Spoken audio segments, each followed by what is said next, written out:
វាមិនអាសេរីចាស់នៅក្មេងកុំចង់មកបាងងសេរីចាស់ពលលោកសង្គមច្បាស់ហើយសេរីចាស់ដល់លេងដាច់យប់មិនដែលនឹងចូលផ្ទះសេរីចាស់ក្នុងនាមសង្គមងឹតឆឹងសេរីចាស់បង្កតែរឿងឧក្រិដ្ឋអាចឆ្អល់សេរីចាស់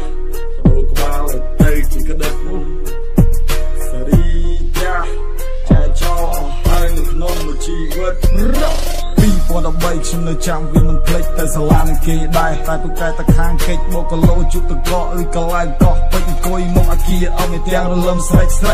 មានម៉ូតូអសងមានទាំងម៉ូតូនិចមានប្រុសមានស្រីបាយស្លុយឡើងខ្ទេចពួកគេមានអាវុធអាពួកមកប្រយ័ត្នបន្តិចចោះចាញ់សិនចោះព្រោះយើងវាគ្នាតិចខ្ញុំសេរីចាស់ចូលចិត្តបោះម៉ូតូដើរលេងមានអាវុធកាងក្លឹបអប៉ូឡូស៊ីហ្គាហើយថែមគ្មានអាណាក៏ចង់មកកោគ្នាខ្ញុំវាមានច្រើនប្រហែលជា100ម៉ូតូដើរលេងដាច់យប់ហ៊ានបថុយតាមផ្លូវហើយបើកអញបេះដោះមួយគ្រាសិនទៅមើលឆ្វេងមើលស្ដាំបុកឲ្យជាប់ចាប់ឲ្យត្រូវប្រយ័ត្នបលិសតាមពួកយើងវាទាល់ផ្លូវ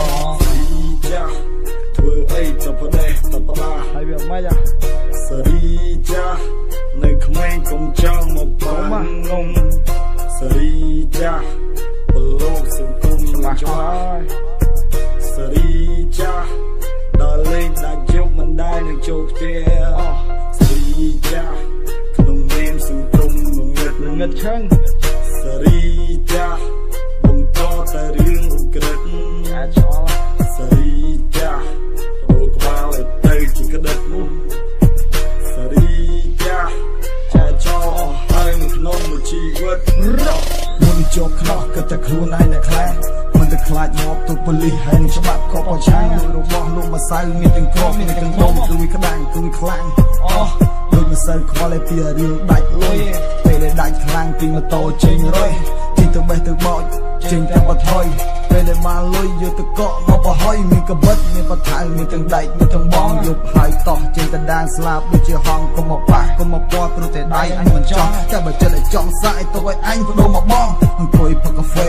អានរឿងនិទានផឹកតិចគេថាប្រយ័ត្នមានជួបមួយថ្ងៃបីកញ្ចប់ឯមិនក៏មិនឃើញញៀនមិនស៊ីមិនដេកព្រោះកាពះវាមិនឃ្លានធ្វើអីទៅប្រទេសទៅផ្ដាហើយវាមិនអាសេរីចាស់នៅក្មេងកុំចង់មកបាងងសេរីចាស់ពលលោកសង្គមច្បាស់ហើយសេរីចាស់ដល់លេងដាច់យប់មិនដែលនឹងចូលផ្ទះសេរីចាស់ក្នុងនាមសង្គមងឹតឆឹងសេរីចាស់បង្កតែរឿងឧក្រិដ្ឋអាចឆ្អល់សេរីចាស់រកក្បាលទៅជាក្តិតសេរីចាស់ចាចោលអស់ហើយនៅក្នុងមួយជីវិតសំណោះខ្លួនសំណោះកាយសំណោះម្ដាយដែលនៅផ្ទះសំណោះកូនជាប់ខ្នោះអ្នកម្ដាយក៏ស្ទើរស្ទះអ្នកម្ដាយតក់ស្លុតដុតធូរសំពះព្រះអរគុណអ្នកម្ដាយឆាប់ត្រឡប់បានមកផ្ទះខ្លួនដើរផ្លូវខុសស្គាល់តែពាក្យសប្បាយមានអាភិនកញ្ឆាសុកចិត្តចោលម្ដាយឈាមស្រក់ពេញដីក៏មិនយំសោះឡើយទុំរំតែដឹងខ្លួនគឺវាសតតែពាក្យស្ដាយបិទភ្នែកវែកញែកឈប់គិតពីរឿងចាស់កែខ្លួនពីអ្នកលេងព្រមមិនចង់នៅកម្មក្រាស់កុំចង់ធ្វើអ្នកខ្លាំងហើយមិនស្ដាប់ពាក្យចាស់ម៉ែឪខំបដៅមិនមិនស្ដាប់ក៏ខ្លាស់ស្ដាយខ្លួនស្ដាយប្រាណគឺហួសពេលអស់វិបដិសារីព្រោះតែដៃជាប់ខ្នោះនេះហើយសេរីចាស់មានប្រវត្តិអាក្រក់លទ្ធផលចុងក្រោយជីវិតឯងសក់ក៏ក្រក់